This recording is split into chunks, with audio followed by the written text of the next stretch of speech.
We are joined now by HuskerOnline Sean Callahan. Sean, good morning. There's a lot of news right now in late June in Nebraska land. And let's start with the running back spot. Nebraska had a surprise running back this week in Pennsylvania's Mikai Nelson. When did he come into the picture, Sean? What do we know about Mikai Nelson?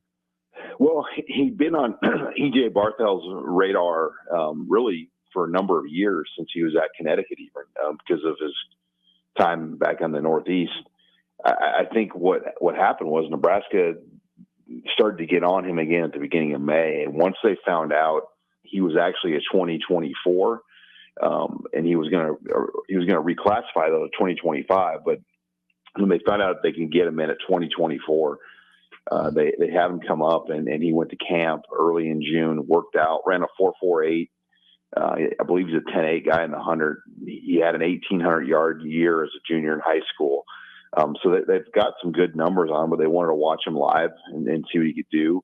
They liked his workout, had him come back in for an official visit, and now he's here going through workouts, and he'll be a part of the team. So I think some of it was Kewan Lacey when they had a 2024 running back in his class at one time. He decommitted, ended up going to Missouri, and I think they wanted to get at least another 2024 running back in this class. He's been a guy that's been on the radar, and it all kind of just came together. Mikai Nelson, it would be one of 56 newcomers, new roster additions, 56 new roster additions, freshmen plus transfers, right?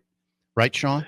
Yes. I think I'm trying to remember what the number is now. It might be 57. I thought it was 46 freshmen and 11 transfers. So I think it's 57. And the number of true freshmen and redshirt freshmen is what when you combine? 80, which is more than Colorado has on its roster. That's one way Colorado has on its roster, period.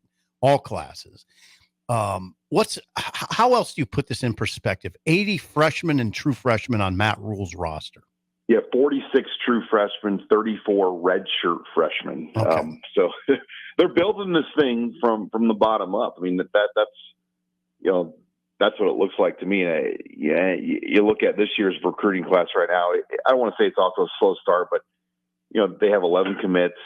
They've missed on a few linemen, but I'm not as worried because you look at what they've done already. I mean, they've got a huge number of young players in this program that they're building things up with, and they're still bringing in a few transfers here and there.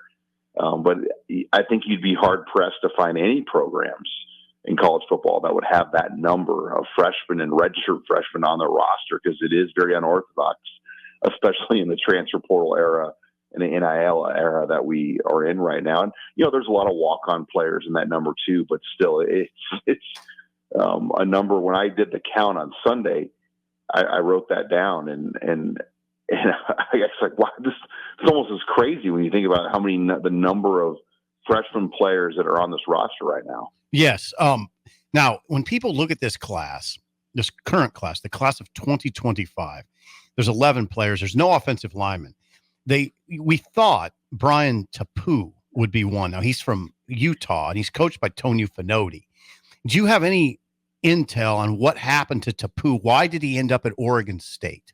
Well, he's got family that's played for the Beavers, so he's got strong connections to the program, Polynesian family ties there. And, I think that was it. I mean, he felt after he went on the trip, some of those things pulled him into Oregon State. He's an international player that plays high school football in Utah. I believe he'll go on a Mormon mission as well. So, he's got, 2 more years of potentially before he can play college football, but 6'8", 300 pounds. When he left Nebraska, I mean, the thought was he was going to be a Husker. I mean, they thought that, in fact, we had pretty good indication in our notes that he was coming. So, yeah, it is kind of getting interesting with the offensive line recruiting because the guys that they've brought in, some of the bigger names, have now made their decisions, or Nebraska is no longer maybe trending with a couple of these offensive linemen. Joined by Sean Callahan. Sean, regarding a transfer, USC Sier Wright, looking at Nebraska, where do things stand with him as a defensive back and Nebraska's chances with him?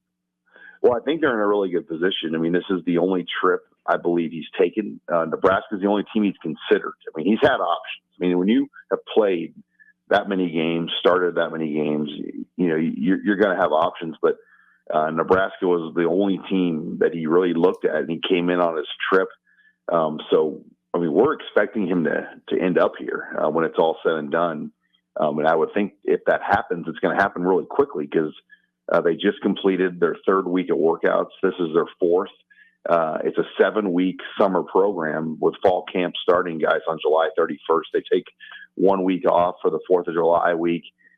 So the clock is ticking, especially for a guy like that if he's going to join this team. Sean, educate the masses here. Sier Wright would be competing for the corner job opposite Tommy Hill, who's a lock. Who else is in that race? And if you don't mind, chart them. Well, obviously Bly Hill's out. I mean, otherwise he'd be the projected starter. But Malcolm Hartstog, Mario Buford, Dwight Boodle.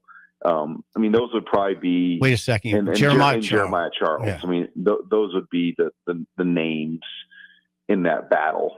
But I mean, I think if you were looking at it today, Wright would be an odds-on favorite just based on his experience. The fact that he's started and played that many games, he would be the highest-ranked defensive back in terms of past recruiting rankings as well on this roster, being a former top 100 high school recruit going into his 4th year of a 5-year eligibility clock. Sean, regarding a couple of in-state players, people are questioning how Nebraska stands with Millard South tight end Chase Lofton and Omaha Westside linebacker Christian Jones. Where do you think Nebraska is with them, and who are they going against in recruiting there, Sean? Yeah, Christian Jones, Auburn and Oklahoma were his 2 official visits that he took. I still think Nebraska is in a good position, but I don't think he can just afford to wait and play things out. I mean, Nebraska is looking at Will Hawthorne. Obviously, Dawson Merritt is out there as well. So if he takes it into the season, that will be interesting because a lot of teams won't have spots by that point, and they don't just hold spots. So that will be something to watch closely. I think with Chase Lofton, you have Texas A&M and Missouri and some other teams of that caliber. Florida State is another big factor with Lofton right now. He's taken official visits to all those places. I think NIL will probably be a factor for both those guys as well, too. I mean, as they look at their school, because there's going to be some teams that have big NIL pots that will get involved. So for in-state players, these battles are far from over. And I think Nebraska's going to, it wouldn't surprise me if these go another few more weeks or even deeper into July before these young men make their decisions. Hard shift. Would Trev come after Will Bolt? Never say never, but it just doesn't seem likely because they went away from that era of coaches when they hired Schlossnagel there at Texas A&M. So I just can't imagine them going back to the Rob Childress era of coaches. I mean, I think they're going to go after as big of a name as they possibly can get. Somebody that is going to, ease the pain of this loss. I mean, they're building a brand new stadium. They just took runner-up in the College World Series, and that fan base is mad. And Trev Albert is under a lot of heat. So because they lost the guy. Yeah. I mean, why'd you question that? I didn't question it. It wasn't a question. I just like emphasizing. Thank you. I was helping you be emphatic. He's taking a lot of bullets for this deal, right? It's a tough deal for Trev because they're building this guy a new stadium, or they were building in this new stadium at College Station. They could pretty much pay whatever it takes. The entire coaching staff is at Texas now, too. If you go on their website, a day later, the entire A&M coaching staff is wearing Texas baseball uniforms. Oh, Trev, that's rough. Sean, I mean, I'm going to say you can agree or disagree or whatever you want to do. Trev looks like a B-teamer right now. I mean, he just looks like a junior varsity AD. That's what this looks like. I don't know how you don't get in front of this. Oh, how do you not? And just say, okay, this is not happening. What do we got to do to make sure it does not happen? Well, too bad it did for A&M. He's moving on to Texas the day after he lost the finals to Tennessee. Sean, always good stuff. Thanks for the time. We'll chat with you again next week. Hey, thanks, guys. I appreciate it. God bless you. HuskerOnline, Sean Callahan.